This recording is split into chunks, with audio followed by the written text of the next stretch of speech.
I have a terrible problem cursing, and actually it's really unprofessional. So I'm trying not to do it too much. But at the same time, the truth is that I think everybody knows here that search engine optimization is essentially a revenue culture. And every day, Google's trying to stop what you're trying to do. Even the most white-hat of you.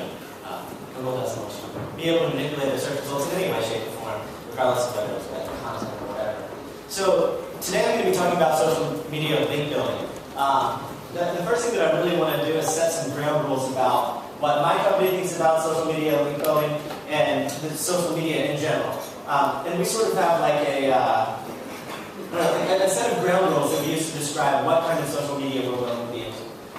The first is it's about links and absolutely nothing else.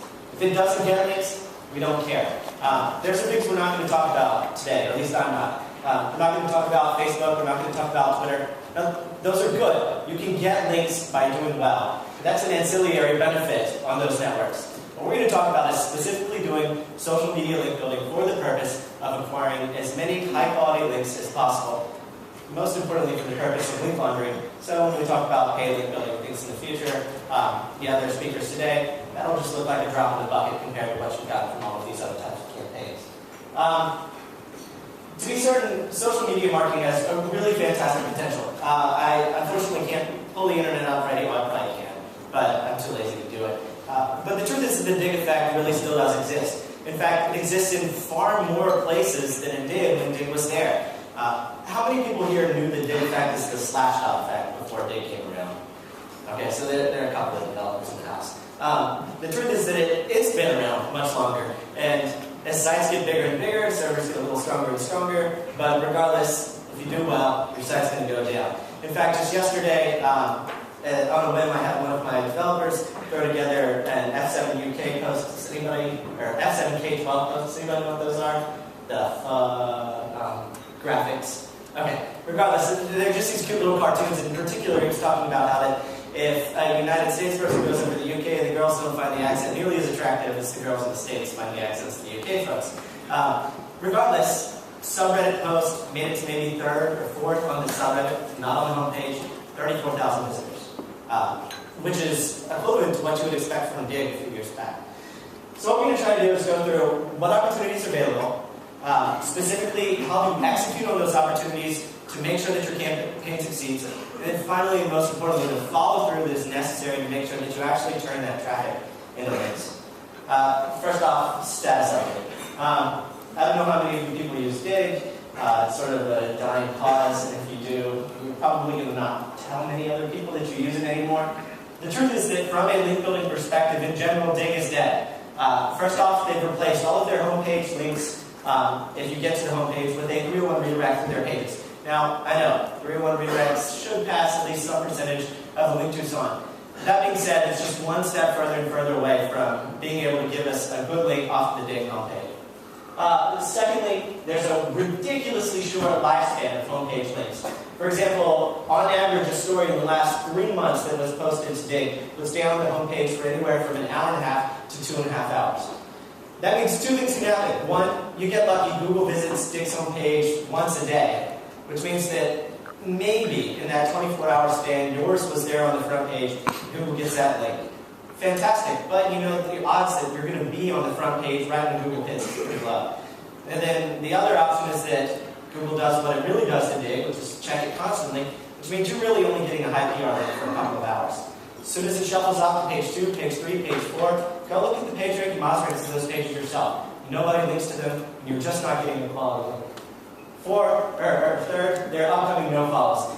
It used to be possible that just by merely submitting to digg, you were going to get a ton of great links. You get links from the upcoming page, everybody who voted on your story, you get links from their list of things that they voted on, any sort of tags, any commenting. In fact, there was a great canonical error where thousands of pages of your content would be there if you just had enough comments on them. Unfortunately, those links are all no-follow now. Even though it's the submitted story that has a ton of popularity, it doesn't get to the front page, you don't get the links. And finally, massive traffic tank. We'll show it on the next graph, but the average front page traffic that we've seen from digg has dropped from about 40,000 to somewhere in the 10,000 to 15,000 visitor range. It really does greatly depend on the type of social media that you're promoting to the front page of digg. If it's truly organic in nature and specific to the dig community, you can still get just a ridiculous amount of traffic. But if you're in my situation, where most of the time we're just trying to grasp at straws to come up with content that is somewhat relevant to a client that has nothing to do with the social media industry, or certainly with what diggers like to vote on, then you're going to get a smaller amount of traffic.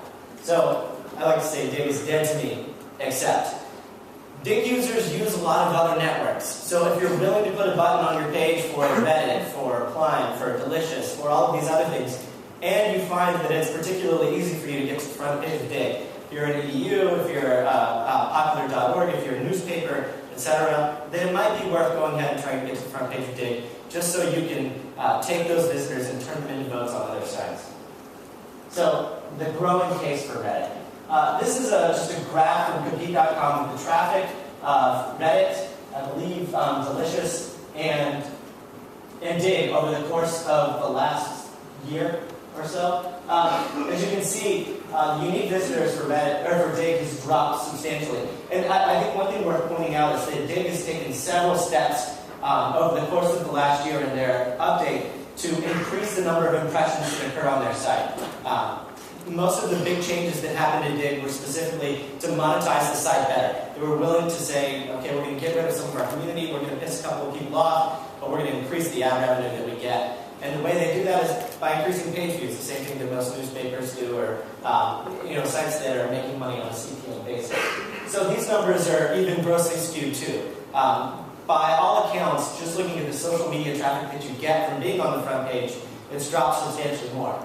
Reddit, on the other hand, has had a year of just slightly steady increases. There have been no bursts, but just healthily growing up and up and up. So first, we like Reddit because of the large traffic base. There is a huge amount of opportunity on Reddit for social bookmarking still. Secondly, follow homepage links on every subreddit. So you don't necessarily have to get the front page of reddit.com to actually get a valuable link. You can get to the front page of the section on owl husbandry or whatever it is, because they literally have tens of thousands of subreddits about everything you could possibly imagine. And finally, here's the most important thing: dead and dying subreddits. In the same way that interest just waxes and wanes in the online community and in everything that goes on, Reddit actually just leaves those subreddits up. So if something becomes really, really popular over a short amount of time, a subreddit will come up, get tons and tons of links, both from actually getting promoted to the front page of Reddit itself, but just from people linking to it from the community. And then maybe a month later, it goes out of style, and now you've got a high PR page on Reddit that you can submit to that nobody's active in. You just got a couple of buddies who can vote on it, and then immediately get a PR4, PR5, PR6 link. Now, this is sort of magical, just to be like, okay, there's a free PR6 link out there at any time that I want, or there are actually 50 or 100 free PR6 links that are available out there. Well, we actually took a little bit of time for you guys today, and I think you guys are the only ones who are going to have access to this site from New Orleans. And you've got a week to do this before they get to see it.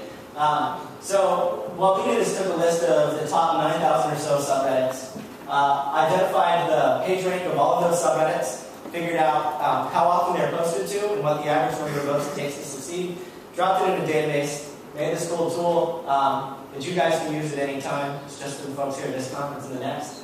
The URL is there. As you can see, by going to that URL, you are implicitly typing in that you will save me in case of a fire. And we've got a series of these going on here, so you'll catch the pattern as we go.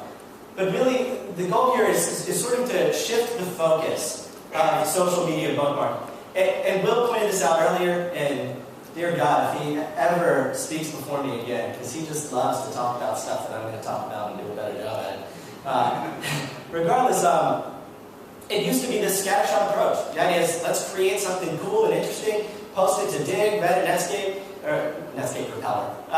And it's just going to get syndicated across the web. We're going to get thousands and thousands and thousands of links. And that was the case for a good while. But now you really do see companies saying, okay, we've got to draw this back. We need some specific goals out of the social media campaign. And honestly, if traffic is not your primary goal, then social media is not for you unless you're targeting links.